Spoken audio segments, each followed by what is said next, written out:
Hello friends, ಎಲ್ಲರಿಗೂ ನಮಸ್ಕಾರ. ಶ್ರೀಕೃಷ್ಣ ಕ್ರಿಯೇಷನ್ಸ್ಗೆ ನಿಮ್ಮೆಲ್ಲರಿಗೂ ಸ್ವಾಗತ.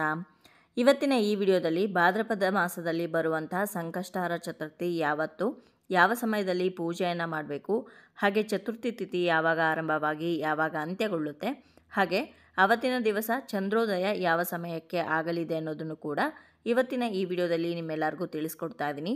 ಹಾಗಾದರೆ ಇನ್ನಾಗ ತಡ, ಬನ್ನಿ ವಿಡಿಯೋನ ಶುರು ಮಾಡೋಣ. ಭಾದ್ರಪದ ಮಾಸದಲ್ಲಿ ಪಿತೃಪಕ್ಷ ಆರಂಭವಾದ ನಂತರ ಬರುವಂಥ ಸಂಕಷ್ಟಹರ ಚತುರ್ಥಿಯನ್ನು ನಾವು ವಿಘ್ನರಾಜ ಸಂಕಷ್ಟಹರ ಚತುರ್ಥಿ ಅಂತ ಕರಿತೀವಿ.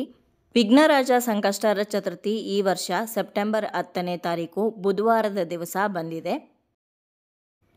ಇನ್ನು ಚತುರ್ಥಿ ತಿಥಿ ಯಾವಾಗ ಆರಂಭವಾಗಿ ಯಾವಾಗ ಅಂತ್ಯಗೊಳ್ಳುತ್ತೆ ಅಂತ ಇವಾಗ ತಿಳ್ಕೊಳ್ಳೋಣ. ಚತುರ್ಥಿ ತಿಥಿ ಆರಂಭವಾಗುವಂಥದ್ದು ಸೆಪ್ಟೆಂಬರ್ 10ನೇ ತಾರೀಕು ಮಧ್ಯಾಹ್ನ 3:37 ಆರಂಭವಾಗಿ ಸೆಪ್ಟೆಂಬರ್ 11ನೇ ತಾರೀಕು ಮಧ್ಯಾಹ್ನ 12:45 ಅಂತ್ಯವಾಗುತ್ತೆ. ನೋಡಿ, ನಾವು ಎಲ್ಲ ವ್ರತಗಳನ್ನು ಪೂಜೆಗಳನ್ನು ಸೂರ್ಯ ಉದಯ ಆಗುವಂತಹ ತಿಥಿಯನ್ನು ನೋಡಿಕೊಂಡು ಆಚರಣೆಯನ್ನು ಮಾಡ್ತೀವಿ. ಆದರೆ ಸಂಕಷ್ಟಹರ ಚತುರ್ಥಿ ಹಾಗಲ್ಲ. ಚಂದ್ರ ಉದಯ ಆಗುವಂಥ ತಿಥಿ ಯಾವ ದಿನ ಬಂದಿರುತ್ತೋ ಅವತ್ತಿನ ದಿವಸ ನಾವು ಆಚರಣೆ ಮಾಡಬೇಕಾಗತ್ತೆ. ಹಾಗಾಗಿ ಸೆಪ್ಟೆಂಬರ್ 10ನೇ ತಾರೀಕು ಮಧ್ಯಾಹ್ನದಿಂದ ಚತುರ್ಥಿ ತಿಥಿ ಆರಂಭವಾಗ್ತಾ ಇದ್ದರೂ ಕೂಡ ರಾತ್ರಿ ಚಂದ್ರ ಉದಯ ಆಗುವಂಥದ್ದು ಅವತ್ತಿನ ದಿವಸನೇ, ಅಂದರೆ ಚತುರ್ಥಿ ತಿಥಿ ಅವತ್ತಿನ ದಿವಸನೇ ಇರೋದ್ರಿಂದ ನಾವು ಸೆಪ್ಟೆಂಬರ್ 10ನೇ ತಾರೀಕು ಸಂಕಷ್ಟಹರ ಚತುರ್ಥಿಯನ್ನು ಆಚರಣೆ ಮಾಡಬೇಕಾಗತ್ತೆ. ಇನ್ನು ಅವತ್ತಿನ ದಿವಸ ಚಂದ್ರೋದಯ ಯಾವ ಸಮಯದಲ್ಲಿ ಆಗುತ್ತೆ ಅಂತ ಕೇಳೋದಾದರೆ ಸೆಪ್ಟೆಂಬರ್ 10ನೇ ತಾರೀಕು ಬುಧವಾರದ ದಿವಸ ರಾತ್ರಿ 8:22 ಚಂದ್ರೋದಯ ಆಗತ್ತೆ ಅಂತ ತಿಳಿಸಿದ್ದಾರೆ.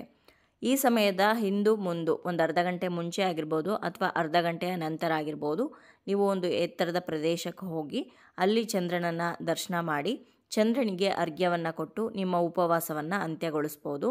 ಉಪವಾಸವನ್ನು ಮಾಡೋರು ಬೆಳಗ್ಗೆಯಿಂದನೇ ಸಂಕಲ್ಪವನ್ನು ಮಾಡಿಕೊಂಡು ಗಣಪತಿ ಪೂಜೆಯನ್ನು ಮಾಡಿ ಅನಂತರ ನೀವು ಚಂದ್ರನನ್ನು ದರ್ಶನ ಮಾಡಿ ಚಂದ್ರನಿಗೆ ಅರ್ಘ್ಯವನ್ನು ಕೊಟ್ಟು ಉಪವಾಸವನ್ನು ಅಂತ್ಯಗೊಳಿಸಬೇಕು. ಇನ್ನು ಉಪವಾಸವನ್ನು ಮಾಡದೆ ಸರಳವಾಗಿ ಪೂಜೆಯನ್ನು ಮಾಡೋರು ಚಂದ್ರನಿಗೆ ಅರ್ಘ್ಯ ಕೊಟ್ಟು ಉಪವಾಸವನ್ನು ಅಂತ್ಯಗೊಳಿಸುವಂಥ ಅಗತ್ಯ ಇಲ್ಲ. ನೀವು ಚಂದ್ರ ದರ್ಶನ ಮಾಡಿದ್ರೆ ಸಾಕಾಗತ್ತೆ. ಇನ್ನು ಗಣಪತಿಗೆ ಪ್ರಿಯವಾಗಿರುವಂತಹ ಗರಿಕೆಯನ್ನು ಅರ್ಪಿಸಿ ನಿಮಗೆ ಸಾಧ್ಯವಾದಂತಹ ಮಟ್ಟಿಗೆ ನೈವೇದ್ಯವನ್ನು ಮಾಡಿಟ್ಟು ಸರಳವಾಗಿ ಗಣಪತಿಯ ಪೂಜೆಯನ್ನು ಮಾಡ್ಬೋದು.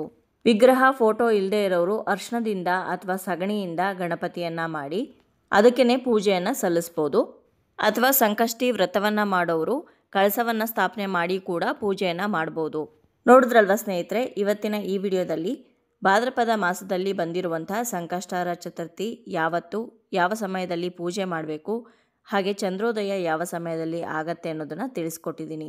ಇವತ್ತಿನ ಈ ವಿಡಿಯೋ ನಿಮ್ಮೆಲ್ಲರಿಗೂ ಇಷ್ಟ ಆಗಿದೆ, ಉಪಯೋಗ ಆಗಿದೆ ಅಂತ ಭಾವಿಸ್ತೀನಿ. ವಿಡಿಯೋ ಇಷ್ಟ ಆಗಿದರೆ ಲೈಕ್ ಮಾಡಿ, ಬೇರೆಯವ್ರಿಗೂ ಕೂಡ ಶೇರ್ ಮಾಡಿ, ಹಾಗೆ ನಿಮ್ಮ ಅನಿಸಿಕೆ ಅಭಿಪ್ರಾಯವನ್ನು ಖಂಡಿತವಾಗ್ಲೂ ಕಮೆಂಟ್ ಮುಖಾಂತರ ಬರೆದು ತಿಳಿಸಿ. ಮತ್ತೊಂದು ಉಪಯುಕ್ತ ಪೂಜಾ ಮಾಹಿತಿಯೊಂದಿಗೆ ನಿಮ್ಮನ್ನ ಮತ್ತೆ ಭೇಟಿ ಆಗ್ತೀನಿ. ಅಲ್ಲಿಯವರೆಗೂ ಧನ್ಯವಾದಗಳು. ಲೋಕ ಸಮಸ್ತ ಸುಖಿನೋ ಭವಂತು.